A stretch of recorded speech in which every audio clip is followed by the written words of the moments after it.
السلام علیکم ورحمۃ اللہ وبرکاتہ، نحمدہ ونصلی علی رسولہ الکریم۔ ناظرین اکرام، ایک مشہور غیر مقلد نے اپنے کچھ مسائل سے رجوع کر لیا۔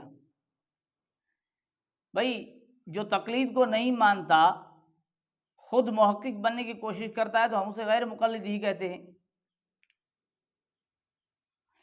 بعض دوست کہتے ہیں کہ بھائی وہ یعنی وہ اہل الحدیث نہیں، ہم تو اہل الحدیث ہیں۔ بھائی، ہم اہل الحدیث تو تم جو کہلوانے والے انہیں بھی نہیں مانتے نا، ہم تو تمہیں بھی اہل الحدیث نہیں مانتے، تم کہاں اہل الحدیث ہو؟ غیر مقلدی ہوا نا جو خود تحقیق کرے، خود مسائل نکالنا شروع کر دے اور ائمہ مجتہدین میں سے کسی کی تقلید کو تسلیم نہ کرے، تقلید نہ کرے، وہ تو غیر مقلد ہے۔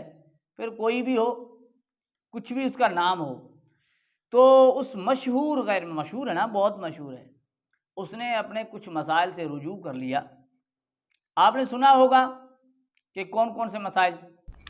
رجوع نمبر 1 جو سب سے پہلے میں نے کیا وہ داڑھی کے مسئلے میں تھا۔ رجوع نمبر 2 وہ جہری نمازوں میں قرات کا ایشو تھا۔ اگر کوئی جہری نمازوں میں وقفہ امام نہیں دے رہا تو آپ کا سن لینا کافی ہے۔ رجوع نمبر 3 میں نے کیا تھا رکوع میں رکعت ملنے کے حوالے سے، کہ رکوع میں جو رکعت ملنے کا ایشو ہے اس میں تفرد ہے صرف امام بخاری رحمۃ اللہ علیہ کا اور چند اہل حدیث کا۔ ادروائز اہل سنت کے چاروں ائمہ، امام ابو حنیفہ، امام شافعی، احمد بن حنبل، امام مالک اور اہل تشیع بھی، یہ سب کے سب قائل ہیں کہ رکوع میں رکعت مل جاتی ہے۔ تو یہ چند مسائل جس سے اس نے رجوع کیا ہے، اس میں اور بھی ہیں مسائل، کچھ تو اس طرح کے ہیں جو پتہ چلتا ہے کہ بھئی ہمارے علماء کرام تو صحیح فرمایا کرتے تھے، لیکن یہ ضد پر تھے اور ضد ہی کیا کرتے، جس طرح یہ قرات خلف الامام کا مسئلہ اس نے سنایا کہ جہری نمازوں میں اس نے آخرکار یہ مان لیا کہ میں نے رجوع کر لیا کہ بھائی جو صرف سنتا ہے، پڑھتا نہیں ہے، تو بھی وہ اس کے لیے سننا ہی کافی ہے۔ آگے نا اپنے ٹھکانے پر، اور رکوع میں مل جانے سے رکعت ہو جاتی ہے، اس رکوع میں مل جانے سے رکعت ہو جاتی ہے، اس کو بھی اس نے تسلیم کر لیا، رجوع کر لیا۔ اور کچھ چیزیں ایسی ہیں جو اور زیادہ وہ گمراہی کی طرف گیا ہے، اس میں رجوع تو کیا اور ہی متشدد ہو گیا، شدت اختیار کر لی۔ بہرحال ہمیں اس میں کچھ باتیں سمجھ میں آئی ہیں، شاید آپ کو بھی اس طرح بات سمجھ میں آئی ہو۔ وہ کیا؟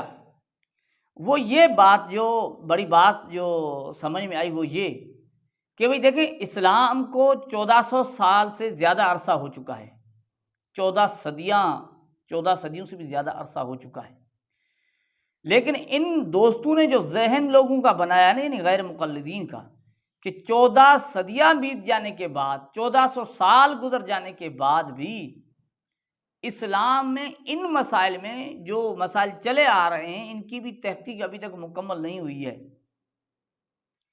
اور جو تحقیق کر رہے ہیں یہ لوگ، کیونکہ یہ تو انہوں نے تو ہر ایک کو یہ سمجھایا ہوا کہ بھائی بات کسی کی نہیں ماننی، کسی پر اعتماد نہیں کرنا، اعتبار نہیں کرنا۔ اگر کوئی بندہ تمہیں حدیث سنائے تو تحقیق کرنا کہ حدیث سنائی ہے، یہ جھوٹ بولا ہے، حدیث ہے بھی صحیح ہے، کس درجے کی ہے، پوری تحقیق کرنا۔ اور تحقیق کرنا، پھر دیکھنا کہ کس کے دلائل مضبوط ہیں۔ یہی کہتے ہیں نا کہ دلائل دیکھو کس کے مضبوط ہیں۔ اب عام سا بندہ جو یہ بھی نہیں جانتا دلائل ہوتے کیا ہیں، بہرحال انہوں نے ایک ذہن بنایا ہوا ہے۔ اچھا، پھر کیا بنتا ہے؟ وہ بندہ تحقیق کرنا شروع کرتا ہے اور مسائل نکالنا شروع کرتا ہے، مسائل اخذ کرتا ہے قرآن و سنت سے، کہتا ہے قرآن و سنت سے۔ ان کا تو ایک نعرہ ہے نا بھائی، قرآن و حدیث، قرآن و حدیث، قرآن و حدیث، قرآن و حدیث کو مانتے ہیں۔ اب جب مسائل انہوں نے اخذ کرنا شروع کر دیے تو اب لوگوں کے سامنے پیش کیے نا، اب جو سننے والے ہیں، اب ویسے تو سارا دن کہتے ہیں کہ تقلید نہیں کرنی، لیکن اب خود سنیں گے، یہ جو اہل الحدیث کہلانے والے ہیں نا، وہ بھی انجینئر مرزا کے متعلق کہتے ہیں کہ اس کے اندھے مقلدین، یعنی وہ بھی مان رہے ہوتے ہیں کہ اس کو جو فالو کر رہے ہیں نا، اس کو جو پیروکار ہیں، وہ مقلدین ہیں مرزا کے، انجینئر مرزا کے۔ اب اس نے مسائل اخذنا شروع کر دیا، تحقیق کی، اب اس کے مقلدین بن گئے۔ تو ذہن یہ بنتا ہے کہ بھائی تحقیق کرو، تحقیق سے تم مسائل نکالنا شروع کرو، پھر بہت سارے لوگ تمہارے پیچھے جمع ہو جائیں گے، اور جمع ہو جائیں گے بہت کچھ یعنی چند سال گزرنے کے بعد پھر تمہاری تحقیق اس درجے پر پہنچے گی، جو تم نے لوگوں کو مسائل سنائے ہوئے تھے، پہلے ایک ذہن بنایا ہوا تھا، وہ تو غلط تھے، اب رجوع کی ضرورت ہے۔ اب جو نا ان کو پھر بتایا جائے کہ رجوع، اب پھر اگر ان پر تحقیق ہوئی، پھر آنے والے وقت میں پھر کوئی رجوع ہو جائے گا۔ نتیجہ کیا نکلا؟ نتیجہ یہ نکلا کہ وہ ائمہ مجتہدین، جس کو امت نے مجتہد مانا ہے، امت جن کو مجتہد مان رہی ہے ان کی بات پر اعتبار نہ کیا تو کتنا امت کو پریشان کیا، امت کے اندر تفرقہ بازی ہوئی اور مختلف ان کے دھڑے بنے اور لوگوں کو قرآن و حدیث کے نام پر دھوکہ دیا گیا، اور آگے چل کے وہی مسائل سامنے آئے اور پھر رجوع کا بہانہ بنا لیا گیا۔ کیا فائدہ اس چیز کا بھائی؟ کیا ہی اچھا ہوتا کہ اگر ہم ائمہ مجتہدین کی پہلے سے تقلید کر لیتے نا، کیوں لوگوں کو پریشان کرتے، اتنا جو ہے نا انتشار پھیلاتے اور برا بھلا کہتے؟ نتیجہ وہ نکلا کہ ان کی تحقیق آج بھی ناقص ہے، پہلے بھی ناقص تھی۔ اس نے جناب نے جو انجینئر علی مرزا نے جو رجوع کیا نا، تو یہ بات سمجھ میں آتی ہے کہ تقلید نہ کرنے کے یہ نقصانات ہیں، ترک تقلید کے نقصانات ہیں کہ لوگ اپنی طرف سے تحقیق کرتے ہیں اور حالانکہ وہ تحقیق کے اہل نہیں ہوتے، اور جو اہل ہیں ان کی تقلید کو چھوڑ کر اب خود نااہل ہونے کے باوجود اپنی لوگوں کو تقلید کرانے پر مجبور کرتے ہیں، ہماری تقلید کرو۔